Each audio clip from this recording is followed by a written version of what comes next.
आपल्यासोबत सध्या शिवसेनेचे प्रवक्ते शरद कोळी आहेत। आजचं उद्धव ठाकरेंचं भाषण शिवसैनिकांना काय ऊर्जा देते किंवा काय सांगते नेमकं? खरं तर आजच्या दसरा मेळाव्याच्या उद्धव साहेबाच्या भाषणामध्ये खूप काय ऐकायला मिळालं। खरं तर पाऊस चालू असताना देखील उद्धव साहेबाचे शब्द शिवसैनिकाच्या कानात पडल्यानंतर अक्षरशः अंगामध्ये मुंग्या येत होत्या। वरून पाऊस असताना सगळा शिवसैनिक भिजलेला असताना उद्धव साहेबाचं भाषण ऐकण्यासाठी चिखलात आणि पाण्यात शिवसैनिक ठाम मांडून बसला होता। ही सगळ्यात मोठी ही उद्धव साहेबांची आणि शिवसेनेची ऊर्जा आहे। यामध्ये एक दिसून आलं नक्की की कडवट एकनिष्ठ शिवसैनिक ही उद्धव बाळासाहेब ठाकरे साहेबच आहेत। आज ही सिद्ध झालेला आहे। आणि दुसरीकडे जी तिकडे मेळावा झाला ती तीनदा तुमच्या टीव्ही चॅनलच्या माध्यमातून दोन शिवसेना दोन शिवसेना दोन शिवसेना जी तुम्ही तीनदा सांगताय ती मी आज तुम्हाला सांगतोय परत तिकडे दोन शिवसेना म्हणू नका, एकच शिवसेना। तिकडची जी शिवसेना आहे ती गद्दार सेना आहे, ती तिकडची शिवसेना आहे ती अमित शहाची शिवसेना म्हणून तिकडे म्हणा। तिकडे ठाकरेची बाळासाहेबांची शिवसेना ती हित आहे। नवनाथ बन आहेत, भाजपचे प्रवक्ते आहेत। त्यांनी एक ट्विट केलंय, ते म्हणतात मुंबईत उबाठाचा पराभव अटळ आहे, हिंदुत्व सोडलं की हीच परिस्थिती होते आणि बाकी दसऱ्याच्या दिवशी जो तुम्ही शिमगा केला त्याला जनता नक्की उत्तर देईल, असं नवनाथ बन म्हणतात। ते भाजपचे प्रवक्ते आहेत। अरे नवन्या, तू नेमका पैदा झालाय कुठं तुला माहिती आहे का?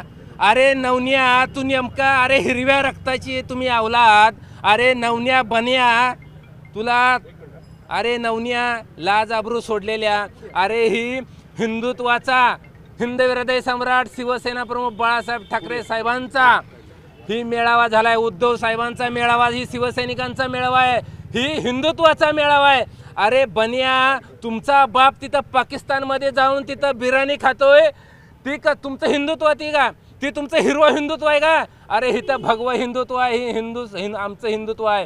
ही महाराष्ट्रातल्या आणि ह्या भारत देशामधल्या प्रत्येक हिंदुत्वांचं हिंदुत्व आहे, हे लक्षात ठेव। आणि तुमचं जे हिंदुत्व आहे ती हिरवं हिंदुत्व, नेमकी तुमची पैदाइशी झाली आहे त्या हिरव्यामध्ये।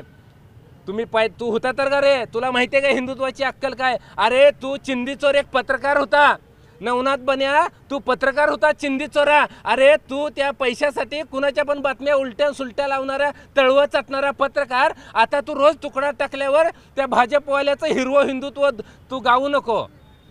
एक वेगळा मुद्दा मला विचारायचा आहे सर। आज मनसे अध्यक्ष राज ठाकरे येतील का अशी चर्चा होती।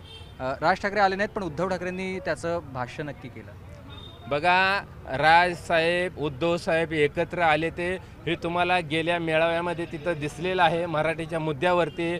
आणि महापालिकेच्या निवडणुकीत उद्धव साहेब राजसाहेब एका स्टेजवर दिसणार आहेत। मुंबईची महापालिका ही माननीय ठाकरे घराण्याकडं आणि ठाकरेंच्याच शिवसेनेकडं राहणार आहे। लक्षात ठेवा, उद्धव साहेब आणि राजसाहेब यांच्याकडेच महापालिका राहणार आहे। आणि जी आत्ताची जी महापालिकेचं निवडून येण्याचं जे ढोंग करतं ही भाजप आणि शिंदे आणि मिंदे गट, त्यांना माहिती आहे।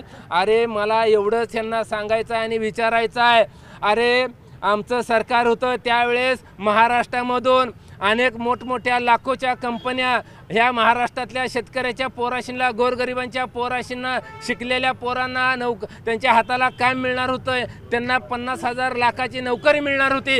हे सगळे त्यांच्या घरावर तुम्ही नांगर फिरवलं आणि गुजरातवाल्याच्या घशात घातलं। त्यावेळेस भाजपवाले तुम्ही कुठल्या बिळात जाऊन बसला होता? त्यावेळेस तुमची तोंडं का उचकली नाही ती? त्यावेळेस तुम्ही का बोलला नाही? आज तुम्ही मुंबई महापालिकेवर बोलताय। अरे तुम्ही काय दिवा लावले मुंबई महापालिकेचं? अरे 2.5-3 वर्ष झालं आता तुम्ही सत्तेवर बसलाय फणा काढून। तुम्ही काय विकास केला? अरे आमच्या उद्धव साहेबांनी महापालिका अनेक वर्ष आमच्याकडे आहे, अनेक लाखो करोड रुपये आमच्या शिल्लक ठेवलेले, ते देखील पैसे तुम्ही दरोडा टाकायला लागला त्या महापालिकेवर। तुम्ही महापालिकेच्या गप्पा करताय। तुम्हाला मुंबईची जनता याच मुंबईच्या मातीत गाडल्याशिवाय राहणार नाही। आशिष शेलारांनी लगेच ट्विट केलं आणि ते म्हणतात की मुंबईकर हो, आणीबाणीला पाठिंबा देणारे आज लोकशाहीवर गप्पा मारतात।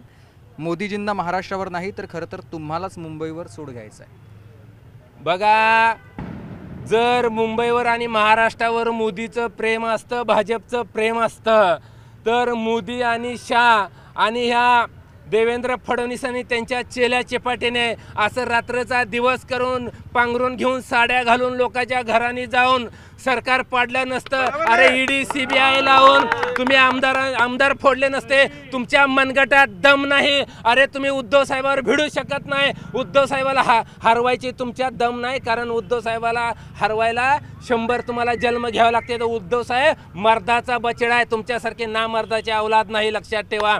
आणि ही आहेत ना, ही भाजपचे चमचे आहेत ना, चेले चपाटे, तुम्हाला येत्या महापालिकेमध्ये तुम्ही ज्या वेळेस मताची भीक मागचाल ना, अरे तुम्ही काय दिवे लावले रे, कुठल्या थोबाडानं सांगता. अरे तुम्ही एका मतदारसंघामध्ये 50-50 हजार लाखाची मताची घोटाळा केले आणि वर थोबाड करून छाती काढून तुम्ही बोलताय. अरे तुमच्यात दम नाही. तुम्हाला महाराष्ट्राच्या जनतेनं स्वीकारलेलं नाही. तुम्हाला मातीत घातलेलं आहे, तुमची माती केलेली आहे. अरे एवढंच प्रेम आहे तर आता महाराष्ट्रावर किती मोठं संकट आलंय. महाराष्ट्राचा शेतकरी देशोधडीला लागलेला आहे. अरे महाराष्ट्राच्या शेतकऱ्याला तिथं राहायला घर नाही, खायला अन्न नाही. अरे चिखलात झोपतोय आणि तुमचा देवेंद्र फडणवीस 24 लाखाच्या बेडवर आयुष करतोय. आहा, काय गुदगुल्या वाटते त्या, किती गुदगुल्या वाटते त्या फडणवीस साहेब तुम्हाला. अहो आमचा शेतकऱ्याच्या तोंडात चिखल चाललाय, शेतकरी पाण्यात चिखलात झोपतोय, हे तुमच्या डोळ्याला दिसत नाही काय. अरे आमच्या उद्धव साहेबांनी सत्ता होती त्यावेळेस पहिल्याच नागपूरच्या मीटिंगमध्ये सांगितलं शेतकऱ्याचं 100% कर्ज माफ केलेलं आहे. कुणाची सही घेतली नाही, कुणाची मीटिंग घेतली नाही, कुणाची कमिटी नेमली नाही, कुणाचा दाखला म्हणून सांगितलं नाही, कुणाची सही घे म्हणून सांगितलं नाही. ताबडतोब सरसगट कर्जमाफ आमच्या उद्धव साहेबांनी केलंय. तुम्ही कोणत्या तोंडाने सांगताय रे. अरे तुम्ही आता सांगताय हा माना त माना, हे करतो ते करतो. काय तुमचं डोळं गेले तर तुम्हाला दुष्काळ दिसेना, वाला दुष्काळ जाहीर झालाय तुम्हाला दिसेना. लोकांच्या घरात अख्खी घराच्या घरं पाण्याखाली गेले ते आणि तुम्ही तिकडे भीक मागायला जाताय. काय तुम्हाला दलिंद्री लागला. एक तर ते गायबानं म्हणलं की उद्धव साहेबांनी मेळावा रद्द करावा. काय रे भिकार चोट, भीक लागली तुम्हाला. उद्धव साहेबांनी मेळावा रद्द करून तुम्हाला पैसे द्यायचे. तुम्ही कशाला तिथं बसलाय, उपडाला बसला का सरकारमध्ये. काय करता तुम्ही सरकारमध्ये बसून काय करता, दिवे लावता. हा अरे तुम्ही राजा हो, तुम्ही सगळ्या महाराष्ट्र लुटायला लागला आणि गुजरातवाल्याला नेऊन द्यायला लागला.